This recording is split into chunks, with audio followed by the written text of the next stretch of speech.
12ஆம் வகுப்பு பொதுத் தேர்வில் பள்ளியில் 2ஆம் இடம் பிடித்த மாணவனை சைவ வேளாளர் சங்கம் சார்பில் பாராட்டினர். 12ஆம் வகுப்பு பொதுத் தேர்வில் திருநெல்வேலி ராம்நகர் ரோஸ்மேரி பள்ளியில் படித்த தந்தையை இழந்த தியாகராஜ நகர் பகுதியைச் சேர்ந்த விக்னேஷ் என்ற மாணவர் 2வது இடத்தை பிடித்து சாதனை படைத்துள்ளார்.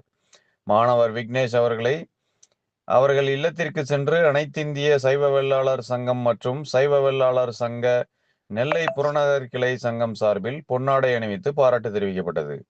இந்த நிகழ்வில் சைவ வேளாளர் புறநகர் கிளை சார்பில் தலைவர் லயன் கருப்புசாமி, பொருளாளர் NGO காலனி சுவாமி, நிர்வாக தலைவர் NGO காலனி லட்சுமணன், துணைத் தலைவர் KTC நகர் கவுன்சிலர் சுரேஷ், நிர்வாக துணைத் தலைவர் ஸ்டூடியோ சுவாமிநாதன், கிருஷ்ணாபுரம் சைவ பெருமக்கள் பேரவைத் தலைவர் சவுந்தரராஜன், கோபாலசமுத்திரம் சைவ வேளாளர் சங்க தலைவர் சிவகுமார் மற்றும் நெல்லை புறநகர் கிளை சைவ வேளாளர் சங்க செயலாளர் வீரவநல்லூர் டாக்டர் மாரியப்பன் பிள்ளை ஆகியோர் கலந்து கொண்டனர்.